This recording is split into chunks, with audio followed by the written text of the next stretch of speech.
Hello and welcome back to the channel, ladies and gentlemen. Today we have another special game I prepared for you. This game was played in 1912 between Rashid Nezhmetdinov, who was playing with white, and Enrico Pauli, who was playing with black pieces.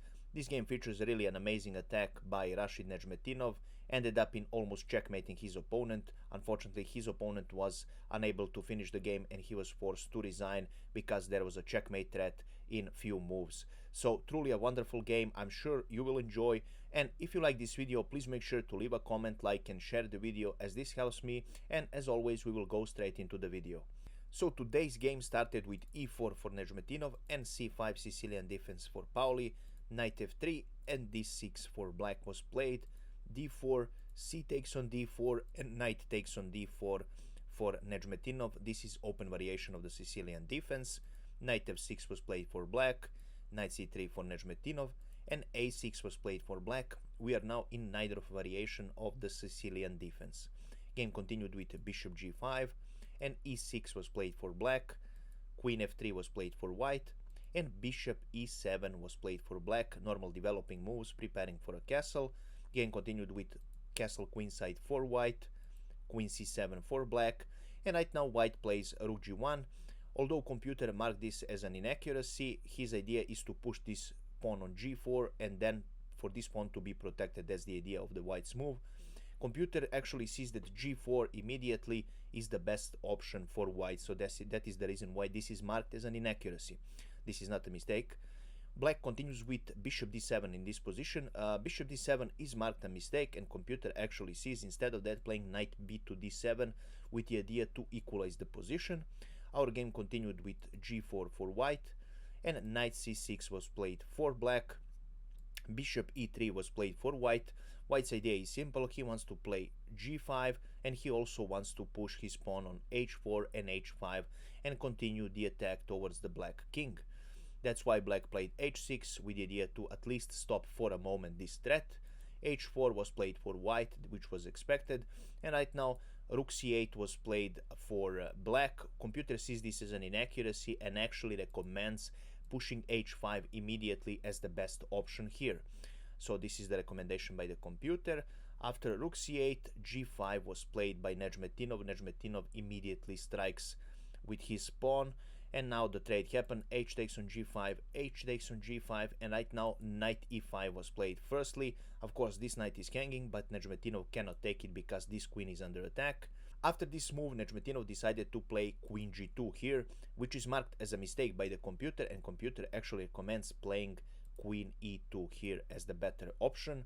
I will show you now why. So after queen g2, computer saw this line for black, so knight g to f4 with the idea to equalize the position, and right now after bishop f4 and queen b6 for black, white has different options. For example, he can play bishop e2, but this is the move that actually gives black a complete equalizer of the position. Although white is slightly better, this is the move that equalizes the position. This wasn't played, so after queen g2, black decided to play knight g8. He decided to remove his knight that was under attack even further back, and this is unfortunately missed because of the line I just showed you. So white continues with f4, which is a great move. Right now you're attacking this knight. This knight is forced to go somewhere. He is going on c4 in the game, and right now Nezhmetdinov decided to take this knight because it is taking too much space. Bishop takes on c4, queen takes on c4, and f5 was played for white. Nezhmetdinov continues the pursuit on the black king, and right now Pauli decided to play b5 in this position. So this is marked as an inaccuracy by the computer, and computer actually sees with deep calculation that bishop f8 is slightly better. This is not changing anything special, but just as a better move for black here. So our game continued after b5 with king b1. Again, computer marks this as an inaccuracy and actually recommends playing g6 immediately here. So instead of king b1, you should play g6, although this move was played. Just one move later I will show you, of course. So after king b1, black decided to play b4, and this is a miss because computer actually recommends e5 has the better chance for black in this position. This is just slightly better for black. Still, white has the advantage of the position, obviously, as you can see. But b4 was played with the idea to remove this knight, and right now to prepare a threat on this c2 square. As you can see, c2 square is weak, And after this move, before Nezhmetdinov played an amazing, brilliant move, he played g6.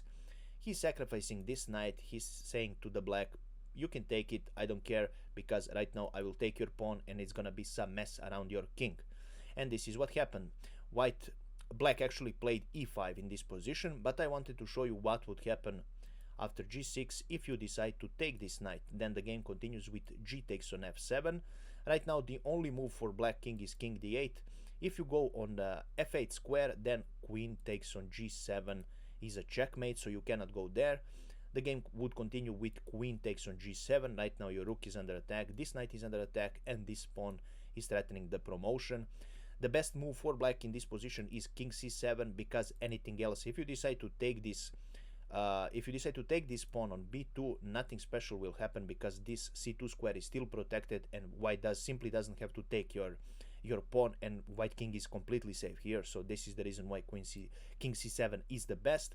And right now after that, queen takes on h8, and white has a huge material advantage and a much better position. He will be able to defend whatever the black does, and this is just simply winning for white. So that is the reason why this wasn't played. So after g6, e5 was played for black, which is a decent move to defend this position.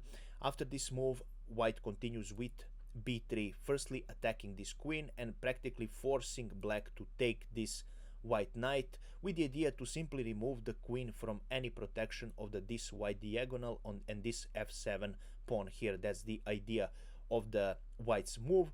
So black decided that he has to take this sacrifice. Queen takes on c3, and white continues with g takes on f7 check. Right now again you cannot take this pawn, because queen g7 is what follows, and it's gonna be really rough for you as black. So that is the reason why black plays king d8. Black continues with queen takes on g7, and our game continued with e takes on d4 for black. Right now black at least trying to create some threat on this c2 square, because right now there is no more protector of this square, as you can see. But still it's too little too late, because even if black decides to take this, we can move our king to a1, and there is nothing black can do. The only thing that maybe black can do is to actually give a perpetual check, and that's the only hope of drawing this game for black. So our game continued firstly with bishop takes on d4, so there is no longer an option of perpetual check, and white leaves this pawn free for taking for the black. Black decided to take this pawn, queen takes on c2 check, king a1, and right now there are no more checks, and black decided to risk it all, and he decided to play rook h2, which is an inaccuracy. Computer actually recommends playing bishop e8 as the best option here. Rook h2 was just an attempt to scare off white and to give some chance of winning if white cannot find the winning combination. Unfortunately, since it's Nezhmetdinov that plays this game, he finds the winning combination as you assumed. So the winning combination is a bishop b6 check firstly, and right now you cannot go back. You have to put your rook on c7, and after queen takes on g8, black decided to resign the game, because there is no way he will stop a checkmate. Although black is just one move from checkmating the white king, white is faster, and that is the reason why this game is resigned. Of course, I can now show you what would happen. For example, if you put your bishop to f8, then we will take your bishop. You're now forced to put your other bishop there. And after f takes on e8, it's a checkmate. And as you saw, truly an amazing checkmate combination and truly an amazing game. I really hope you enjoyed it. If you did, please make sure to leave a like, make sure to leave a comment, and share this video, as it helps me a lot. And as always, if you have some ideas, make sure to leave them in the comments for the future videos. I truly appreciate you watching, and we will see each other in the next video. Have a nice day. Bye bye.